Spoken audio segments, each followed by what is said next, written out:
आजकल जो है मुल्हिदों का फितना बहुत ही ज़्यादा आम होता चला गया है हमारी सोसाइटी में, हमारे समाज में। और छोटी छोटी बात को लेकर इस्लाम के ऊपर इश्काल करते हैं। और मुल्हिदों की जो है एथिस्ट लोग जो हैं, इसकी 98 वीडियोस जो है इस्लाम के ख़िलाफ़ ही होती हैं और इस्लाम को एक्सपोज करने की नाकाम कोशिश करते हैं लोग जितने मुल्हिदीन हैं। तो आइए आज हम मुल्हिदों के बारे में जानते हैं थोड़ी सी बात। जब ये सवाल किसी साहब ने पूछा है, इनके बारे में जानते हैं कि असल मसला ये है कि जब एजुकेशन इंसान के अंदर आती है, जब तालीम इंसान के अंदर आती है ना, उसके अंदर सादगी आती है और समझ बूझ आती है। और जब इंसान के ऊपर से ऊपर एजुकेशन निकल जाए और तालीम इंसान के ऊपर से निकल जाए तो फिर वो मॉडर्न बन जाता है या एथिस्ट बन जाता है। ऐसे लोग बन जाते हैं। फिर कुल मिलाकर ये है कि ये एथिस्ट जो हैं, खुदा का क्रिएटर कौन है, खुदा को बनाने वाला कौन है, ये मुल्हिदीन पूछते हैं। तो इसका जवाब बहुत ही आसान है। सबसे पहले तो मैं आपको बताऊं कि ये मुल्हिदीन जो हैं, ये साइंस की वजह से खुदा का इनकार करते हैं। किसकी वजह से? साइंस की वजह से। जबकि एक दिलचस्प बात यह है कि साइंस ने आज तक खुदा का इनकार नहीं किया। साइंस ने आज तक किसी गॉड का इनकार नहीं किया, किसी खुदा का इनकार नहीं किया, लेकिन ये मुल्हिदीन जो है खुदा का इनकार करते हैं। और दूसरी बात यह है कि दुनिया की जितनी भी चीज़ें होती हैं, उन सब के पीछे कोई ना कोई कॉज है, कोई ना कोई रीज़न है, कोई ना कोई वजह है, तभी वो चीज़ें होती हैं। ऐसा नहीं है कि कोई चीज़ें अपने आप हो जाए इत्तफाक़ी तौर पर। अगर आप किसी चीज़ को इत्तफाक़ी तौर पर मान लें तो भाई दुनिया के अंदर आपको हर चीज़ में इत्तफाक़ मानना पड़ेगा। हर चीज़ में, चाहे जो भी मामला ले लें उसमें आपको इत्तफाक़ मानना पड़ेगा। और ये एक इलॉजिकल बात है, ये समझ में आने वाली बात नहीं है। हर चीज़ के पीछे कोई ना कोई रीज़न होती है और उस रीज़न के का एक इफ़ेक्ट होता है, एक असर होता है। मिसाल के तौर पर कि यहाँ लाइट जल रही, रोशनी, तो अगर हम बटन को ऑन करेंगे तो ये रोशनी जलेगी, ठीक है। तो इस रोशनी को, इसका इफेक्ट क्या, बटन को ऑन करने का, रोशनी जली। और इस रोशनी क्यों जली? इसलिए कि इसमें बिजली आ रही है कहीं और से। कहाँ से आ रही है? तो कहीं पावर हाउस से बिजली आ रही है। अब पावर हाउस में कहाँ से बिजली आ रही है? तो उसमें भी कहीं और से ट्रांसफ़र होकर बिजली आ रही है। तो वहाँ से कहाँ आ रही है? पता चला कहीं और बिजली का कारखाना है। इस तरीके से हर चीज़ के पीछे एक चैन होता है, कॉज इफेक्ट और रीज़न इफेक्ट। इस तरीके से एक पूरा चैन होता है। फिर आखिरी में जाकर एक लास्ट पॉइंट बचता है। तो उसी लास्ट पॉइंट का खालिक और उसी लास्ट पॉइंट का क्रिएटर हमारे अल्लाह तबारक व तआला होते हैं। ये तो एक बात हो गई। और दूसरी बात आप ये जान लें कि ये एथिस्ट जो लोग जो होते हैं, जो मुल्हिदीन होते हैं, वो कहते हैं भाई दुनिया अपने आप बन गई, दुनिया अपने आप बन गई। तो दुनिया के क्रिएशन को वो लोग एक इत्तफाक़ी तस्लीम कर लेते हैं कि दुनिया का वजूद खुद ब खुद हो गया। जब आप दुनिया के वजूद को खुद ब खुद मान सकते हो तो अल्लाह के वजूद को खुद ब खुद क्यों नहीं मान सकते? ये अजीब बात है कि जब खुदा की बात आएगी, क्रिएटर की बात आएगी, तो वहाँ पर कहेंगे कि भाई खुदा को पैदा करने वाला कौन है। लेकिन जब दुनिया की बात आएगी तो कहते हैं ये अपने आप बन गई। ये अजीब बात, ये बिल्कुल खुद दो तरफा बात हो गई। जब आप दुनिया के वजूद को मान रहे हो अपने आप, तो खुदा के वजूद को अपने आप को मानने में क्या जाता है?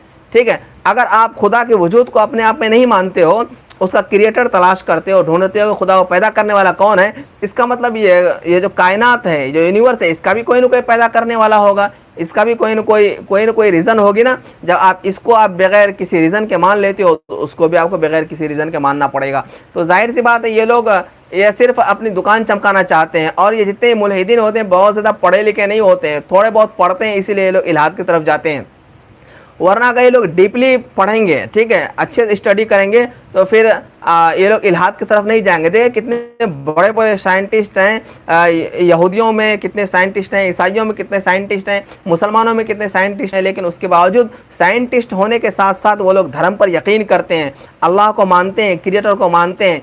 लेकिन ये जो कम पढ़े लिखे लोग होते हैं, जिसके ऊपर नॉलेज ऊपर से गुजर जाए, ये लोग फिर मुल्हिद या एथिस्ट बन जाते हैं। तो दोस्तों ये जो यूनिवर्स है इसमें 70% डार्क एनर्जी है और 26% डार्क मैटर है। अच्छा, इसको डार्क इसलिए कहा जाता है कि ये इंसानों के लिए इनविजिबल है, यानी ये दिखाई नहीं दे सकता, ये हम और आप देख नहीं सकते हैं। सिर्फ 4% विजिबल मैटर है, यानी दिखाई देने वाली चीज है, जिसके जरिए से कि सारे के सारे गैलेक्सीज और सारे सैयारे बने हैं।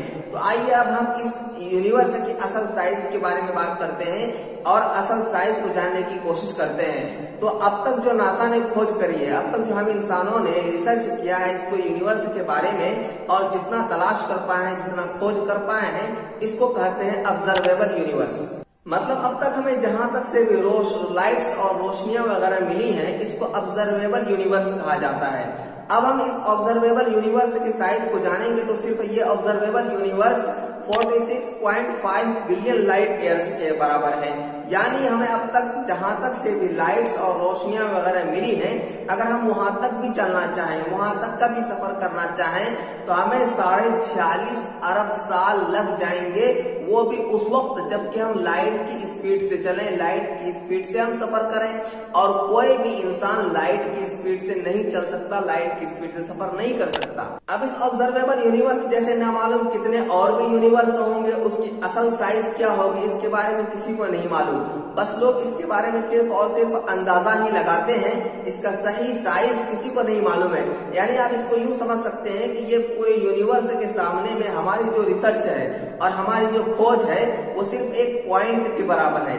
इसको और आसान जुबान में अगर मैं समझाऊंगी तो ये पूरा का पूरा यूनिवर्स एक समंदर है और हमारी खोज और हमारी रिसर्च उस समंदर में एक पानी के बूंद के बराबर भी नहीं है।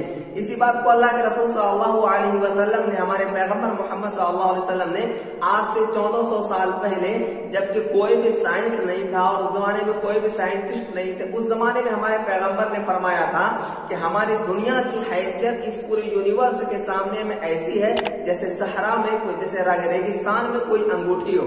अब जबकि इंसान लाइट की स्पीड से सफर नहीं कर सकता, लाइट की स्पीड से चल नहीं सकता है, और अगर हम मान भी लेते हैं कि इंसान लाइट की स्पीड से चल लेगा और सफर कर लेगा, तो उसके बावजूद, लाइट की स्पीड से चलने के बावजूद भी इंसान सिर्फ और सिर्फ इस ऑब्जर्वेबल यूनिवर्स को पार नहीं कर सकता, इस ऑब्जर्वेबल यूनिवर्स से आगे नहीं जा सकता।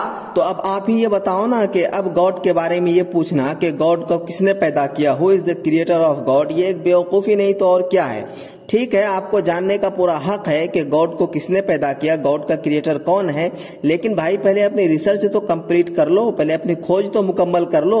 अभी इस दुनिया में 5% भी रिसर्च नहीं हुई है, लोगों ने 5% भी लोगों ने खोज नहीं की इस दुनिया में, और ये लोग गॉड के क्रिएटर के बारे में पूछने लगे हैं कि गॉड को किसने पैदा किया, अल्लाह का क्रिएटर कौन है। दोस्तों, अल्लाह कैसा है, गॉड कैसा है, ईश्वर कैसा है, इसके बारे में हम सोच भी नहीं सकते हैं, क्योंकि वो क्रिएटर है और हम क्रिएशन है। और गॉड को टाइम एंड स्पेस की जरूरत नहीं है, क्योंकि वो खुद टाइम एंड स्पेस का भी क्रिएटर है। तो दोस्तों, इन मुल्हिदीन की बातों पर कभी यकीन ना करें, क्योंकि ये सब के सब लोग झूठे होते हैं, बस अपनी दुकान चला रहे हैं। पहले तो आप इन लोगों की वीडियोस ही देखा ना करें, क्योंकि फालतू में वक्त बर्बाद होता है, टाइम बर्बाद होता है।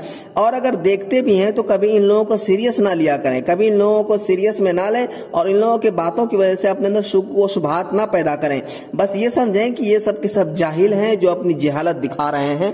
तो दोस्तों, बस यही कहना था, इतना ही कहना था अल्लाह तबारक व तआला के क्रिएटर के बारे में। आप बताएं कि आपको ये वीडियो कैसी लगी। अगर जानकारी से भरपूर लगी हो तो इसको दूसरे लोगों तक जरूर शेयर करें, और अगर आप चैनल पर नए हैं तो सब्सक्राइब कर दें, और कमेंट करके आप जरूर बताएं कि आप इस टॉपिक पर क्या सोचते हैं। ठीक है, मिलते हैं फिर एक नई वीडियो के साथ। अस्सलाम वालेकुम वरहमतुल्लाह।